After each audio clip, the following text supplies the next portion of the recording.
नमस्ते पायनियर्स और क्रिप्टो प्रेमियों। हमारे चैनल में आपका फिर से स्वागत है, जहां हम आपके लिए ब्लॉकचेन और क्रिप्टो करेंसी की दुनिया से न्यू और सबसे एक्साइटेड अपडेट लेकर आते हैं। आज हम एक ऐसे सवाल पर गहराई से बात कर रहे हैं जो हर किसी के दिमाग में है। क्या 2025 के एंड होने से पहले पाई नेटवर्क को बिनेंस पर लिस्ट हो पाएगा? ये सिर्फ एक और अफवाहों से भरी चर्चा नहीं है। हम तथ्यों को जानेंगे, लिस्टिंग के नियमों की जांच करेंगे और कौन से चुनौतियों का सामना करना पड़ेगा पाई को, उसको भी जानेंगे। और इस तरह के गेम चेंजिंग इवेंट के संभावित प्रभाव पर चर्चा करेंगे।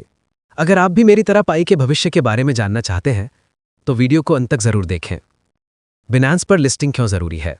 सबसे पहले पाई नेटवर्क को बिनेंस पर लिस्ट किए जाने को समझने के लिए हमें इसके ओपन मेननेट लॉन्च के महत्व को समझना होगा। ओपन मेननेट क्या है और ये इतना महत्वपूर्ण क्यों है? ओपन मेननेट का मतलब है कि पाई कोई भी ट्रेड कर सके, सेल और बाई इजीली। अभी पाई इंक्लूज मेननेट में है। अगर पाई नेटवर्क वाकई में कुछ बड़ा करना चाहता है तो बिनेंस पर लिस्ट होना एक बहुत बड़ा कदम हो सकता है। अब जब हम ओपन मेननेट के महत्व को समझ गए हैं तो चलिए बिनेंस के बारे में बात करते हैं। बिनेंस क्या है? बिनेंस दुनिया का सबसे बड़ा और सबसे प्रभावशाली क्रिप्टो करेंसी एक्सचेंज है। बिनेंस पर लिस्ट होने का मतलब सिर्फ पहुंच नहीं है, बल्कि क्रिप्टो समुदाय की नज़र में पाई की वैल्यू को इंक्रीज करना है।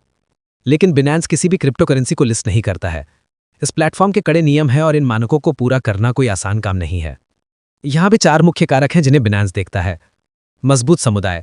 पाई नेटवर्क इस मामले में बहुत आगे है। दुनिया भर में 60 मिलियन से ज्यादा पायनियर्स के साथ पाई के पास दुनिया के सबसे बड़े और सबसे एक्टिव समुदायों में से एक है। इस तरह का जमीनी समर्थन बिनेंस लिस्टिंग की तलाश में एक बड़ा फायदा है। उपयोग के मामले और इकोसिस्टम। बिनेंस उन प्रोजेक्ट को प्राथमिकता देता है जो वास्तविक दुनिया की समस्याओं को हल करते हैं और वास्तविक मूल्य प्रदान करते हैं। पाई नेटवर्क एक ऐसा इकोसिस्टम बनाने के लिए कड़ी मेहनत कर रहा है जहां यूजर अपने पाई का इस्तेमाल सामान, सेवा और डिसेंट्रलाइज्ड एप्लीकेशन पर खर्च कर सकें। ये इकोसिस्टम जितना मजबूत और विविध होगा, पाई के लिस्ट होने की संभावना उतनी ही बेहतर होगी। तकनीकी इनोवेशन। बिनेंस उन प्रोजेक्ट की ओर आकर्षित होता है जो कुछ नया लेकर आते हैं। पाई का मोबाइल फर्स्ट माइनिंग अप्रोच, जो यूजर्स को अपने फोन की बैटरी खत्म किए बिना पाई कॉइन माइन करने की अनुमति देता है, एक गेम चेंजर है।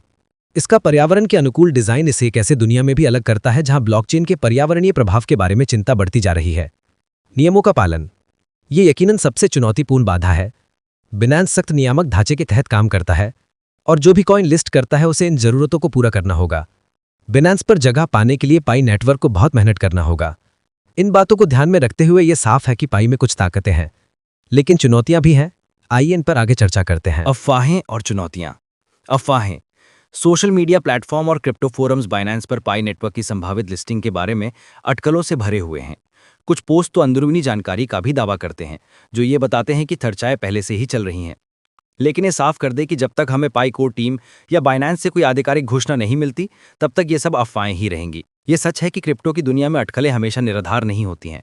लोग बाइनेंस लिस्टिंग के बारे में चर्चा कर रहे हैं, यही इस बात को दिखाता है कि पाई नेटवर्क में कितनी दिलचस्पी है। क्रिप्टो समुदाय पाई की बहुत बड़ी क्षमता को पहचानता है, खासकर ओपन मेननेट लॉन्च के साथ। लेकिन अटकलें एक दो धारी तलवार हैं। ये उत्साह पैदा कर सकता है, लेकिन ये अवास्तविक उम्मीदों को भी जन्म दे सकता है। इसीलिए इन अफवाहों को संदेह के साथ लेना और पाई कोर टीम से विश्वसनीय अपडेट पर नजर रखना जरूरी है। अब चलिए चुनौतियों के बारे में बात करते हैं। अपनी मजबूत समुदाय और नए तरीके के बावजूद पाई नेटवर्क में चुनौतियां भी हैं। सबसे पहले नियम जांच का मुद्दा है। जैसा कि हमने अन्य क्रिप्टो करेंसी के साथ देखा है, ग्लोबल नियमों के जटिल और हमेशा बदलते परिदृश्य को समझना कोई आसान काम नहीं है। पाई नेटवर्क को यह सुनिश्चित करना होगा कि वो हर देश के कानूनों का पालन करे जहां वो काम करता है, खासकर अमेरिका और यूरोपीय संघ जैसे बड़े बाजारों में। आखिर में आलोचक भी हैं। कुछ संधिवादियों का तर्क है कि पाई की मूल्य की पेशकश अभी भी अस्पष्ट है और स्थापित क्रिप्टो करेंसी के साथ मुकाबला करने से पहले इसके इकोसिस्टम को और अधिक वास्तविक दुनिया में अपनाने की जरूरत है। इन धारणाओं को दूर करना पाई की लंबी अवधि की सफलता के लिए बहुत जरूरी होगा। संभावित प्रभाव। चलिए एक पाल के लिए संभावनाओं की कल्पना करते हैं। अगर पाई नेटवर्क 2025 में बाइनेंस पर लिस्ट हो जाता है तो इसका प्रभाव बहुत बड़ा हो सकता है। सबसे पहले ये पाई को वैश्विक सुर्खियों में लाएगा। बाइनेंस लाखों क्रिप्टो निवेशकों का एक गेटवे है और वहां लिस्ट होने से पाई को एक बहुत बड़े इन्वेस्टर जो कि बाइनेंस पर हैं, उन तक पहुंच हो जाएगी। पाई की ट्रेडिंग वॉल्यूम बढ़ा जाएगा और लिक्विडिटी को भी काफी बढ़ा सकती है। हालांकि बड़ी विजिबिलिटी के साथ बड़ी अस्थिरता भी आती है।